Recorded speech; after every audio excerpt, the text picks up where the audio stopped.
कुछ और बहुत विशिष्ट व्यक्ति यहाँ पर मौजूद हैं। खासतौर पर हमारे सीपीएम के जिला सेक्रेटरी रहे कॉमरेड हरीश चंद्र द्विवेदी, सीपीआई के डिस्ट्रिक्ट सेक्रेटरी कॉमरेड नसीम साहब, हमारे हाई कोर्ट एम्प्लॉइज यूनियन के विचार व्यक्त किया। आज पूरे देश में इस पर चर्चा हो रही है, तो किस तरह से इसको लेकर जो चर्चा है, विद्वान है, अधिवक्ता हैं, सब लोग चर्चा कर रहे हैं, और क्या इसमें कमियां हैं, क्या खामियां हैं? देखिए, इसके अंदर सबसे पहले अभी तक की चर्चा सवाल है सर, थोड़े नीचे, थोड़ा सा माइक पीछे ही रखें। व्यर्थ में अदालत के अंदर अधिकारियों को न बुलाया जाए, लेकिन जहां आवश्यक है वहाँ उन्हें आना चाहिए। ये न्यायपालिका और अदालत का सम्मान है, उनको ये बात माननी होगी। क्योंकि बहुत कम केसेस ऐसे होते हैं जिनके अंदर के ऑफिसर्स को कोर्ट बुलाती है। अगर किसी केस में ये उचित समझा गया है कि अदालत को आकर के अधिकारी समझाए तो उसे आना चाहिए। ये बात सारे अधिकारियों के ऊपर। अच्छा सर, पश्चिम बंगाल में जिस तरह की घटना हुई, वही पूछ रहे थे। मैं किसी भी ऐसे कानून को जो मृत्युदंड को ही एकमात्र सजा बनाता हो उसको उचित नहीं समझता हूँ। वो पूरी तरह से गलत है। पश्चिम बंगाल के अंदर जो अपराधिका कानून बनाया गया मेरी राय के अंदर उसके ऊपर विचार करना चाहिए और सजा के लिए कई विकल्प खुले रखने चाहिए।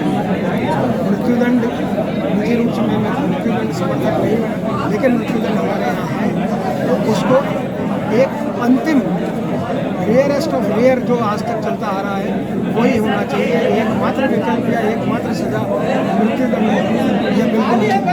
जैसे अभी एक बड़ी बात सर आपने कही कि ये जो नया कानून है महज एक कपट है, विधायी कपट है, इसको थोड़ा एक्सप्लेन कर दें।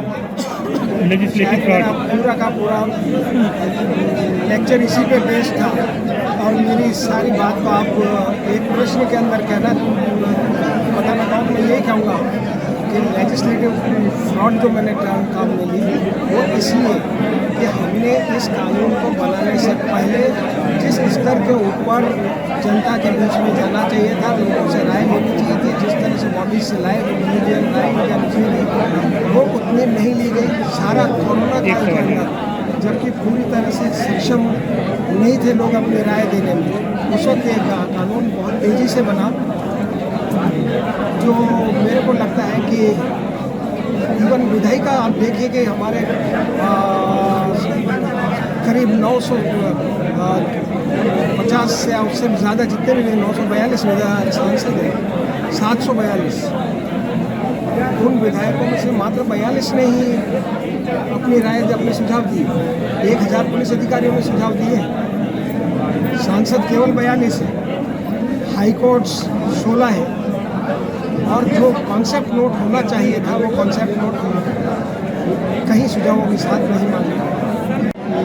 सुप्रीम कोर्ट से और आगे कहें तो ज़्यादा उचित है। सर, एक सवाल ये है कि यूपी जो है सबसे बड़ा राज्य है और यहाँ पर एक तरह से पुलिस इनकाउंटर बहुत हुए इस सरकार में। पुलिस इनकाउंटर के साथ साथ अभी एक बयान आया सरकार के मुखिया का कि बहन बेटियों की ओर जो देखेगा उसके हाथ पैर काट दिए जाएंगे। तो क्या ये कानून के अंतर्गत आता है? आप बताइए क्या ये कानून हो सकता है? कानून हो नहीं सकता। कभी किसी तरह से जो कहने वाले ने कह दिया, शायद ये पॉलिटिकल बयान है, क्या कहेंगे? जो भी हो, लेकिन कानून इसकी कभी अनुमति नहीं देगा। और इनकाउंटर को लेकर क्या कहेंगे, जिस तरह से इनकाउंटर?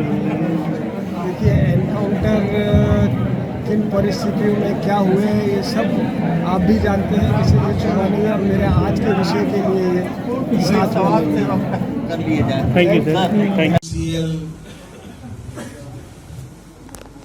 नागरिक मंच और अधिवक्ता मंच के सभी सदस्य, कार्यकर्तागण, नेतृत्वकारी पदाधिकारी, सभी अधिवक्तागण,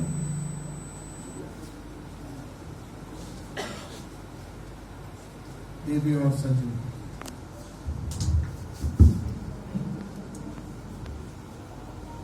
कुछ दिनों पूर्व जब आदरणीय रवि पेरेंट जैन साहब का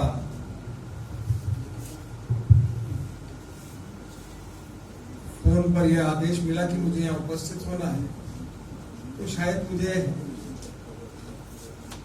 एक सेकंड से भी काफी कम समय लगा होगा ये कहने में कि मैं अवश्य उपस्थित हूँ। उसकी वजह मात्र ये नहीं है कि मैं यहाँ 3.5 साल इस शहर में रहा और इस शहर से मेरा एक भावनात्मक लगाव है। मेरी उपस्थिति इसलिए है कि मैं आप सबके बीच में उपस्थित होकर अपने सोच को और अधिक आंच देने का प्रयत्न करता हूँ। दंड प्रक्रिया को जो है सिविल प्रक्रिया संहिता में भी नहीं मिला, जिसमें ये कहा गया है कि नोटिस इशू करने के 14 दिन के अंदर यदि कोई व्यक्ति अपना जवाब देने के लिए उपस्थित नहीं होता है तो एक पक्षीय आर्डर पारित कर दिया जाएगा। मेरी ख्याल से भारत के डेमोक्रेसी में जो यहाँ की प्रक्रिया रही कि हर चीज। अगर आप ये वीडियो YouTube पर देख रहे हैं तो हमारे चैनल को सब्सक्राइब करें और बेल आइकन को दबाना ना भूलें। अगर आप Facebook पर ये वीडियो देख रहे हैं तो हमारे पेज को लाइक करें।